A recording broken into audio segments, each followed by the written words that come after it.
Olá pessoal, tudo bem? Seja muito bem-vindo aqui, Rodrigo Oliveira falando, nosso curso de formação After. Nesse primeiro momento nós precisamos entender um pouco de ciência de base, porque vai ser fundamental que a gente consiga construir uma ideia de entender os tecidos, as questões microcelulares dos tendões, para que a gente possa ter uma linha de raciocínio clínico. A base de sustentação para a prática clínica é a ciência de base quando se fala de tendinopatia. Então, essa aula ela é extremamente importante para que a gente consiga tomar decisões de maneira acertada, de maneira clara, e nós vamos caminhar aqui para o entendimento do que é o melhor para o nosso curso a partir da fundamentação teórica. Então, esse conteúdo ele é extremamente importante, relevante. Eu gostaria que vocês assistissem mais de uma vez, porque vai nos fortalecer e vai ser um grande diferencial na nossa tomada de decisão clínica para o tratamento dessa condição tão prevalente, tão incidente que é a tendinopatia. Então, vamos entender a estrutura e a biologia dos tendões.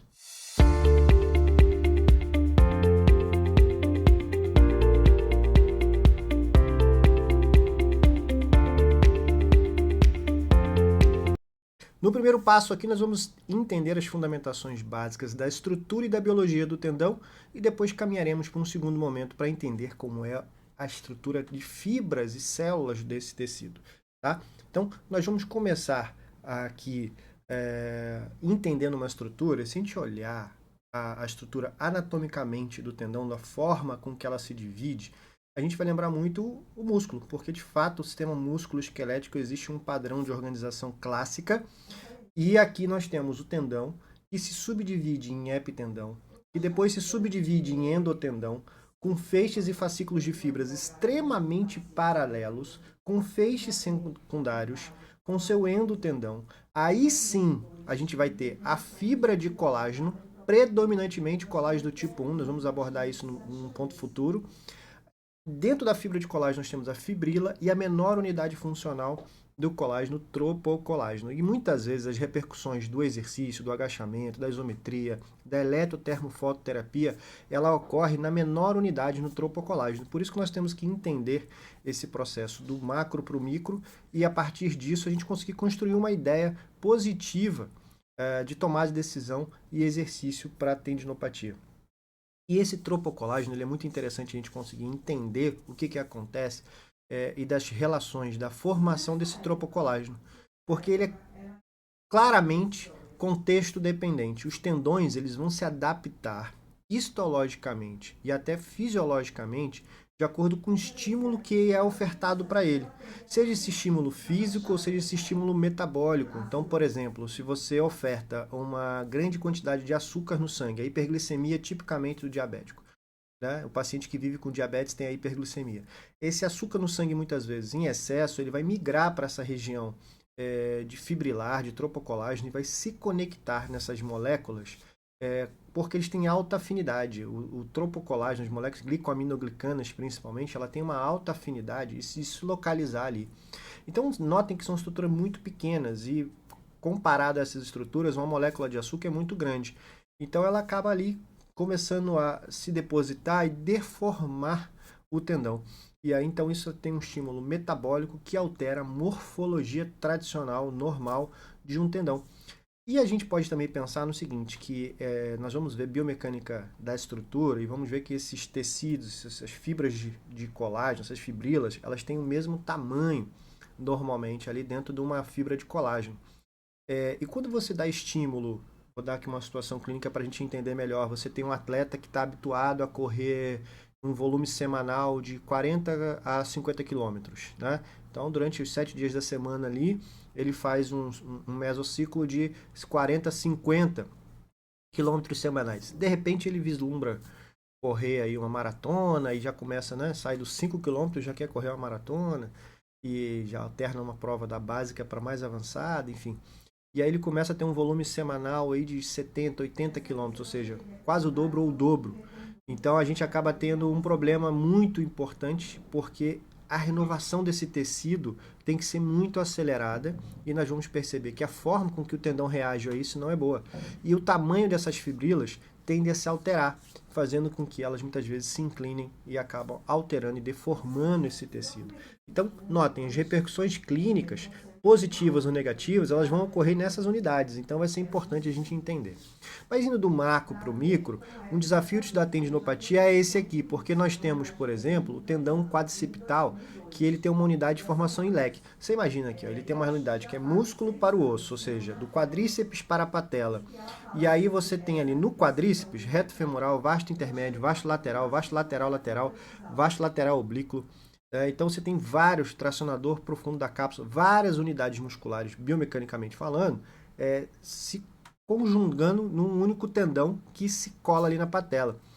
Então, isso forma um leque e com diferentes forças, porque a gente sabe que os músculos, dentro do mesmo grupamento extensor, ele tem muitas vezes uma diferenciação do sentido da fibra, são músculos que tem uma penação diferente, dentro do mesmo grupamento. Então, a carga que chega nesse tendão ela é diversa. Então, esse tendão ele tem a capacidade de, às vezes, falar assim, aqui eu estou recebendo muita carga, eu vou dividir mais a unidade para cá. Então, às vezes, tem uma região que está sofrendo e aí acaba fazendo com que a energia não passe por aquela região.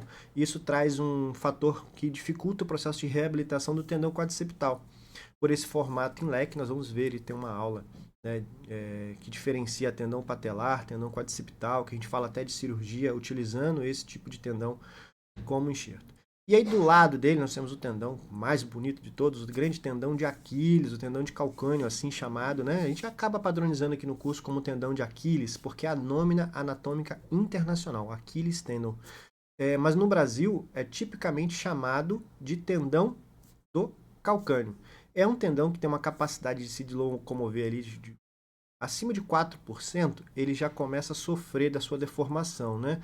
Mas ele pode chegar até 7% de deformação.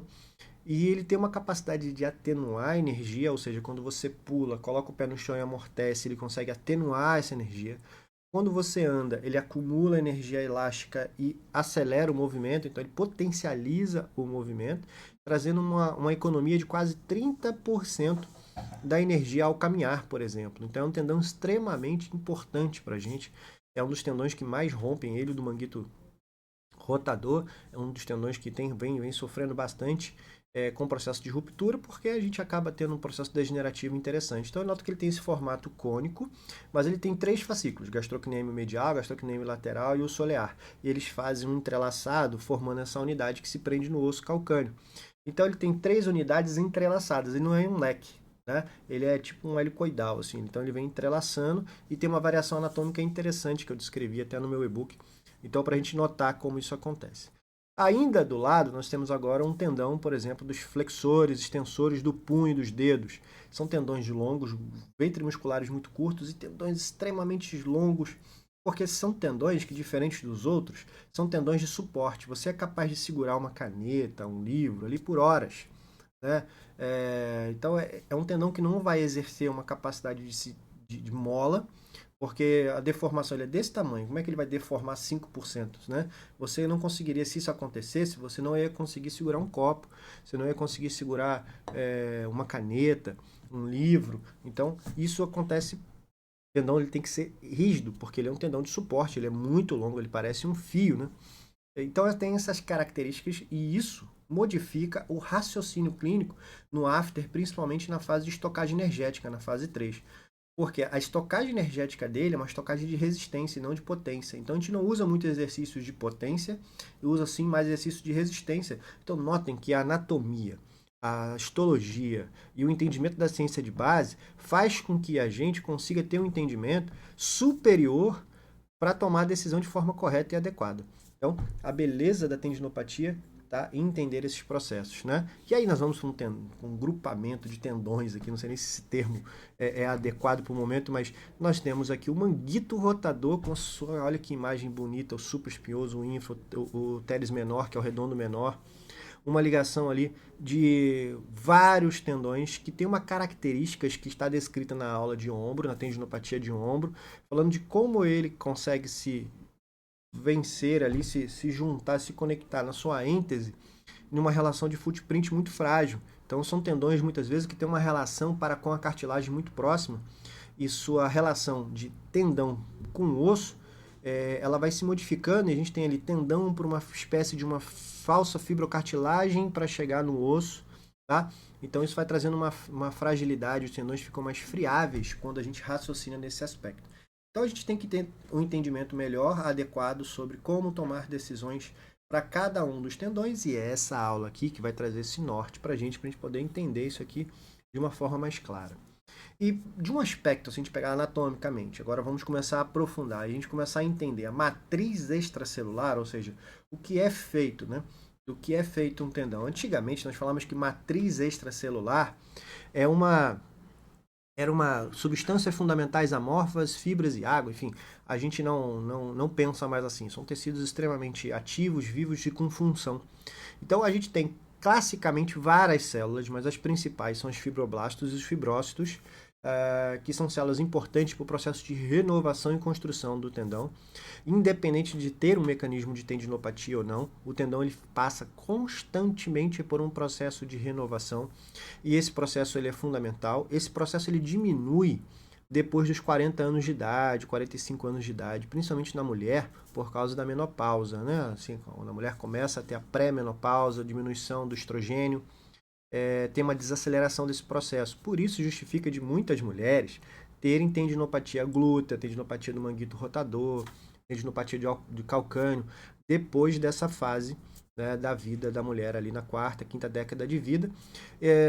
E aí essas células elas têm um papel importante. Existem outras células, como os mastócitos, que frequentemente também estão ali nessa estrutura para conseguir organizar, principalmente quando se tem essas células estão ali, principalmente quando tem alguma alteração, então eles produzem algumas substâncias que são importantes para a comunicação e produção do fibra de colágeno, e talvez até a aproximação até de uma tentativa desesperada de cicatrização quando tem uma tendinopatia. Então os mastócitos são células grandes que costumeiramente visitam os tendões para tentar ajudar, muitas vezes acabam até atrapalhando, confesso, tá? Nós vamos falar um pouquinho sobre isso. E aí nós vamos, dentro dessa composição fora das células e para a matriz, o colágeno, né? Basicamente um tendão tem fibras colágenas. Tem fibras de elastina? Tem, mas muito pouco, né? Principalmente os tendões de suporte, que tem uma capacidade de se alongar muito pequena. Na maioria das vezes o colágeno ele é organizado, é do tipo 1. Isso, se a gente parar para pensar, depois eu vou falar sobre isso na próxima aula, mas os colágenos do tipo 1 são colágenos bem longos, não de cadeias longas, de difícil produção. Então, para construir ali demora, tá? E aí nós temos as proteoglicoaminoglicanas, né? E os proteoglicanos. Então, são glicoproteínas ou proteoglicoproteínas que ficam fazendo a organização dessa malha tecidual, dessa malha de fibras, tá? Então elas têm esse papel de manter isso organizado. Quando a gente tem qualquer alteração, ou na glicoproteína, ou na proteoglicana, ou nas glicoproteínas, a gente acaba tendo uma desorganização desse tecido e a gente não quer isso. E a produção dessas glicoproteínas, a manutenção dessas glicoproteínas, tem muito a ver com fatores genéticos, com certeza, mas também epigenéticos, ou seja, se você consome muito açúcar, se você é fumante, se você vive com obesidade ou consome muita gordura, faz ou não exercício físico e qual a intensidade desse exercício físico. Então, muitas vezes isso pode modular e ajudar a gente a entender melhor essas glicoaminoglicanas, tá? Então, para a gente começar a entender aqui o tenócito, que é o fibrócito, uma célula que tem uma organização muito interessante, a gente consegue observar ali que tem um núcleo muito grande, e a, ela começa a ter um processo ali de organização bem diferenciado, e aí eu queria chamar a atenção para vocês, nessa imagem, eu vou tentar dar um zoom aqui, eita, peraí, aqui, ó, se a gente olhar aqui, essa imagem aqui nós temos as fibras de colágeno, então esses verdinhos entrelaçados parecendo um cabelo encaracolado, é a fibra de colágeno, né? Então ela tá o colágeno tipo 1. Então o colágeno é um colágeno tríplice hélice helicoidal. São 3 cadeias que se entrelaçam. Então ele tem 3 cadeias e tem um laranjinha conectando, né? Então o laranjinha são os crosslinks, são as glicoaminoglicanas e os proteoglicanos que estão ali conectando e mantendo. Agora observa que o colágeno, existe uma expressão muito interessante do colágeno, uma distância entre eles que é igual e o tamanho da fibra também é igual. O tendão ele é extremamente perfeito nesse sentido. E se nós vamos perceber que a alteração da organização do tendão, ela se dá justamente pela alteração do tamanho, muitas vezes, do colágeno tipo 1 para o colágeno tipo 3. Tá? Obviamente as fibrilas, ou até as fibras de colágeno, elas vão ter diferenciações de tamanho, mas internamente elas são muito organizadas, ok? O processo de vascularização, ele é discreto, tá? Da mesma forma o processo de inervação, ele é discreto.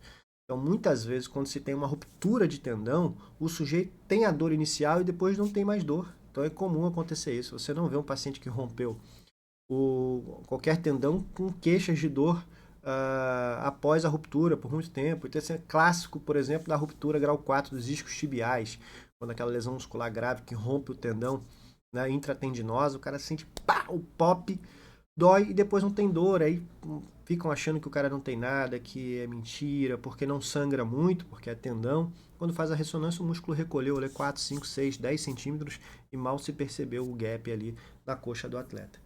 Então está aqui a organização celular, está aqui a organização fibrilar, nós vamos aprofundar um pouco sobre isso. Então note ali que nós temos um fascículo da matriz muito organizado. Nós temos ali uma espécie de organização de comunicação desses tecidos. Então notem que tem interfascículos, né? A matriz tem interfascículos que vão facilitar o caminhar de células, vão facilitar o caminhar de tenócitos, vão facilitar as questões vasculares. Então tem toda uma organização dos fascículos de matriz para ter aqueles canais como se fossem elevadores de fluxo, né? Então você tem canais para facilitar o caminhar dessas células, principalmente mastócitos, células T, enfim, stem cells. São muito interessantes a gente tentar entender um pouquinho essa observação aqui e tentar trazer isso aqui como um apanhado clínico. Então, e aí nós temos uma diferenciação do tipo de célula. Isso aqui clinicamente não vai fazer muita diferença para a gente, mas nós temos a mesma célula em dois momentos diferentes. Então nós temos os fibroblastos e fibrócitos. Uma fica ativa com produção latente de colágeno e a outra fica mais inquiescente. Então notem que ela fica com um núcleo menor, mais alongada, com citoplasma bem pequenininho. Por quê?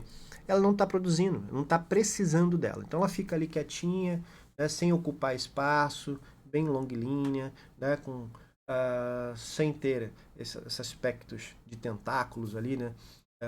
Então ela fica ali de boa na lagoa, mas se precisar, ela começa a ficar produtiva novamente, muda também sua composição anatômica e volta a produzir colágeno se for necessário, ok? Então ela fica ali de férias. É comum isso acontecer quando a gente está em estado estável, né? Quando está em estado estável, ou seja, o tendão está ótimo, a carga está ótima, está tudo bem com o tendão. O paciente não precisa subir a carga, não precisa fazer um processo de renovação muito acelerado, então está tudo ótimo ali, tá? Mas fato é que quando a gente precisa fazer essa readaptação, principalmente em caso de injúrias, a primeira coisa que acontece é a hipercelularidade. Então, quando você começa a ter essas células quiescentes voltando a ser produtivas e começa a ter migração de stem cell, células mastócitos, até pequenas células inflamatórias ali, vão para aquela região, isso pode ser um problema, porque a gente vai ter uma produção de colágeno exagerada, e essa produção de colágeno exagerada, ela é, de fato, o que a gente não gostaria que acontecesse com os tendões, tá bom? E aí aqui vai entrar um primeiro adendo de uma consideração que lá na frente, quando a gente começar a ver os conteúdos relacionados à eletrotermofototerapia, vocês vão perceber, até das aulas dos nossos professores convidados, vocês vão perceber que eles falam muito e defendem muito a eletrotermofototerapia baseado num aspecto inflamatório. Porque histologicamente, quando a gente testa um tendão injuriado, um tendão com tendinopatia, ele tem a presença de alguns marcadores inflamatórios, principalmente crônicos, como NF-κB. Eu mesmo tenho artigos publicados falando sobre isso. São marcadores da cronicidade do tendão, do glutamato, tá? A gente não tem muita interleucina, pode até ter. A gente tem muita metaloproteinase também, que é uma substância que é deletéria ao tendão. Então, quando se tenta pegar a eletrotermofototerapia e transferir para tomar decisão clínica, tenta se justificar muito nessas pequenas inflamações que são interessantes, porque imaginemos o seguinte, fiz meu doutorado em ciências morfofuncionais e dentro de um laboratório de inflamação. Os meus orientadores, eles ficavam, que não são da área de tendinopatia, eles ficavam desesperados, assim, como uma condição pode cursar e não ter uma fase inflamatória? E eu falava assim, isso é o tendão, é um mistério. Porque claramente a tendinopatia crônica, ela não tem tipicamente aquela fase aguda, inicial, e depois cronifica, como muitas condições. Tá? O estado inflamatório é tão subclínico que o paciente cronifica sem precisar ter aquela fase que tem edema, rubor, calor, né? Calor, vermelhidão, perda da função, não tem os sinais flogísticos tipicamente evidentes. Existe, possivelmente, pequenas inflamações subclínicas, mas que são irrelevantes para clínicas, por isso são chamadas subclínicas. Então, a gente não consegue muitas vezes sustentar o tratamento da tendinopatia baseado nisso, apesar que é uma linha, e dentro do meu curso a gente tem a possibilidade de tentar entender a minha linha para a gente poder justificar esse processo. Compreendem isso? Então, que isso fique claro para a gente. E a gente vai voltar a abordar isso. E olha só que beleza de imagem. Nós temos aqui, eu vou tentar dar um zoom novamente. Ó, essa imagem aqui é um tendão normal. Tá? Essa imagem aqui é um tendão normal. Vou deixar só aqui a imagem para vocês verem.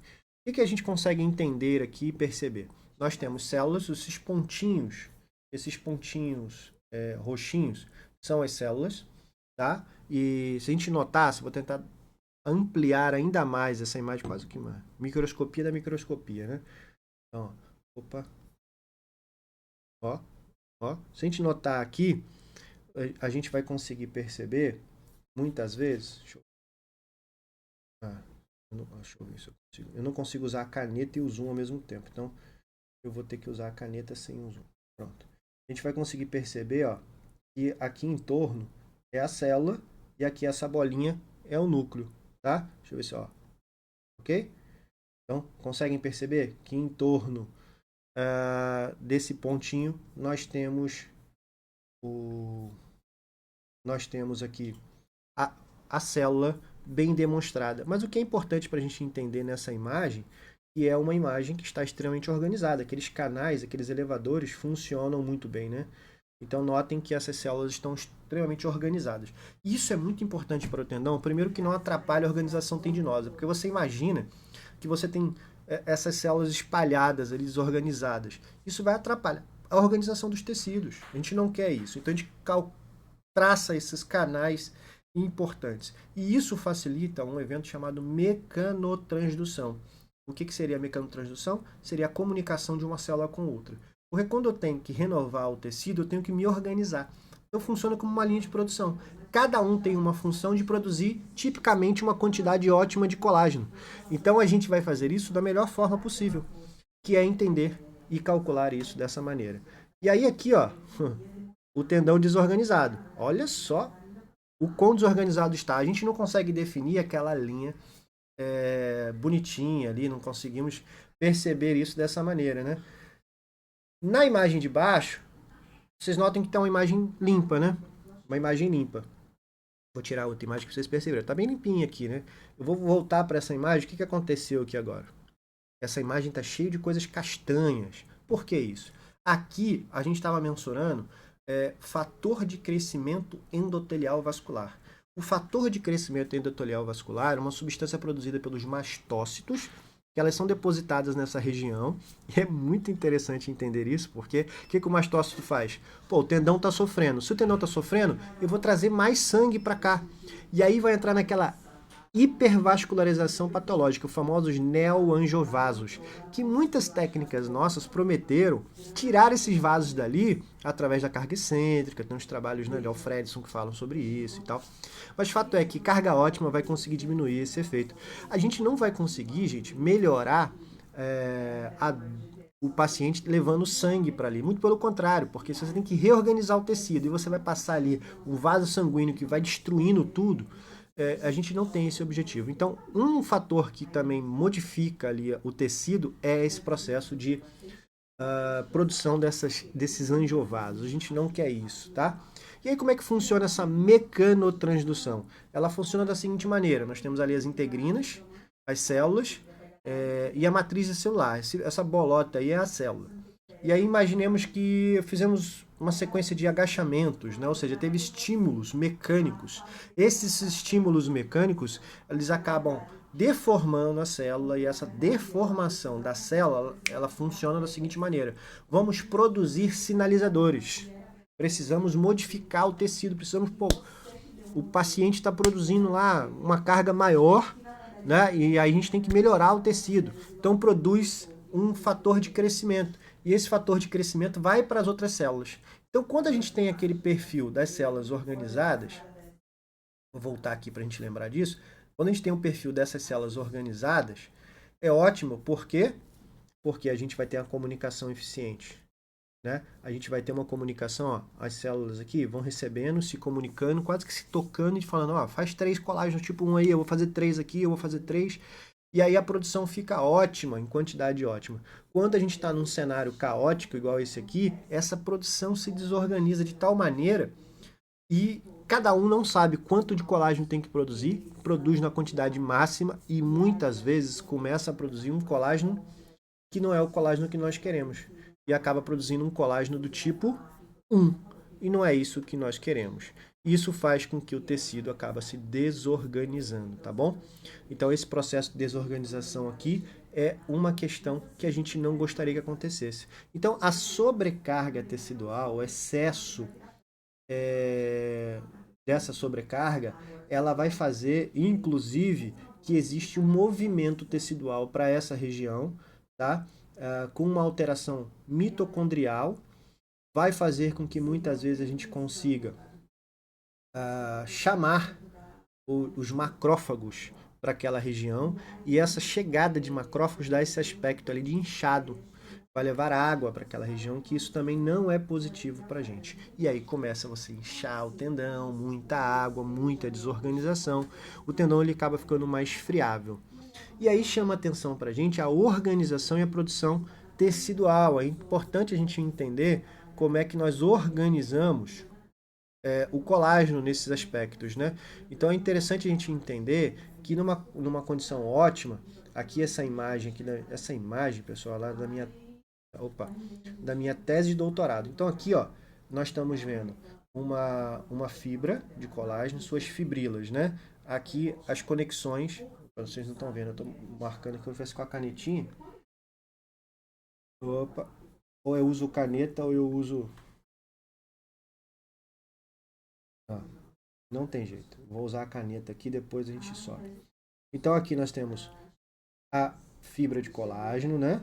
Aqui as fibrilas entrelaçadas, aqui os colágenos entrelaçados, aqui as pontes cruzadas, né? Ó, as pontes cruzadas aqui, ó, conectando.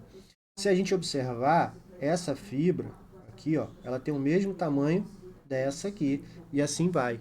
Então a gente acaba tendo uma produção interessante, ótima sobre esses aspectos histológicos aqui, microhistologia, muito interessante, e dá essa conformação muito bonita aqui da organização das fibras de colágeno, né? Essa imagem aqui também é show de bola. E aí nós vamos ter sempre esse processo molecular organizado, né? E uma fibra ali, ela vai ter um tamanho que vai variar de 30 a 300. O que faz essa variação? Uma fibra de colágeno tipo 1, tipicamente, ela tem...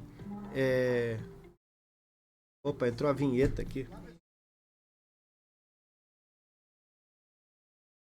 Não sei que... Espera aí, pessoal.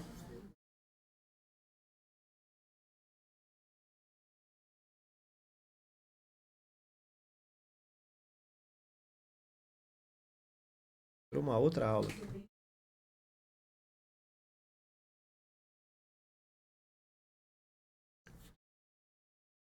Então vamos entender aqui que a gente tem um colágeno que tem uma variação de tamanho de 30 a 300 nanômetros. E aí como é que se dá essa distribuição? As fibras de colágeno tipo 3, tipo 5 são menores. Tem 30, 40, 45 nanômetros. As fibras do colágeno tipo 1 tem 100, 150, 200, 300 nanômetros. Então, a depender do tendão, nós temos fibras mais longas, cadeias muito longas. demoram muito para produzir isso, tá? É por isso que o tendão, quando está desesperado, ele acaba produzindo fibras mais lentas, mais curtas, né? Para ser mais rápido, mais produtivo. Então, é uma estratégia. Então, o tamanho da produção da fibra é muito interessante e o que se dá desse processo é aquela comunicação que nós tivemos ali. Então, nós temos que entender isso. Então, macroscopicamente, quando se faz uma imagem, uma ressonância, uma ultrassom de imagem, o que vai se observar? Se observa que o tendão ele acaba sofrendo, ele vai sofrer macroscopicamente. Então, vai dar área de secção transversa aumentada, ou seja, a gente vai ter um aumento da área de secção, vai estar largo o tendão. Isso não é positivo para o tendão porque ele está completamente desorganizado, está embolado, uma maior chance de ruptura. Então, a gente não quer que isso aconteça.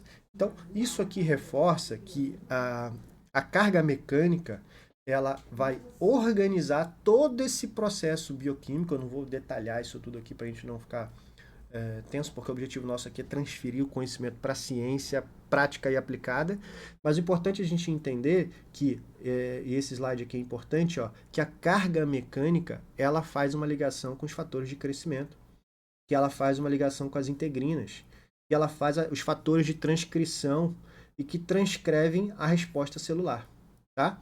Então, especificamente, a diferenciação entre tipo de colágenos de expressão que nós vamos ter, tá bom? Responsável também por aspectos inflamatórios. Então, muitas vezes acontece desses aspectos, tá? Isso desde o processo de formação, na fase aqui, nós estamos falando aqui, na fase embriológica, tá? Na homeostase e no reparo. Então, esse processo é modulado. Inicialmente, quem desencadeia isso tudo? A carga mecânica. E quem é que prescreve carga mecânica? Somos nós, profissionais da fisioterapia, da educação física, enfim, treinadores, preparadores físicos. Nós temos que entender que nós temos um papel fundamental nesse processo de homeostase e de reparo dos tendões. Okay? E aí está a imagem aqui. Essa imagem ela é maravilhosa. Essa imagem já ganhou prêmios, inclusive, de um dos trabalhos que eu ganhei o prêmio como um dos melhores palestrantes, foi apresentando esse trabalho aqui. E aí nós temos um tendão tipicamente sadio, né? Tipicamente sadio, organizadíssimo. E aqui nós estamos vendo uma característica nanômetro, tá? Nós temos aqui uma faixa de 2 nanômetros. Então, aqui nós estamos vendo a menor unidade aqui do colágeno, tá? Em seu processo de organização. E aqui um tendão rompido, com alterações, com uma espécie aqui de umas bolinhas aqui que nascem no tendão. Então aqui, ó, olha só essas desorganizações aqui. Isso aqui é um gap, é um rasgo no tendão. Notem que as fibras mudam de direção, certo? Ou ficam onduladas. Então isso a gente não quer que aconteça na nossa percepção. Então a gente vai entender esse processo da tendinopatia de uma forma ótima para que a gente possa caminhar e tomar decisão de uma forma acertada. Então essa aula aqui é importantíssima para a gente tomar decisão. Olha só, ciência básica aplicada na clínica. Espero que você tenha gostado e vamos seguindo aqui para novos conteúdos.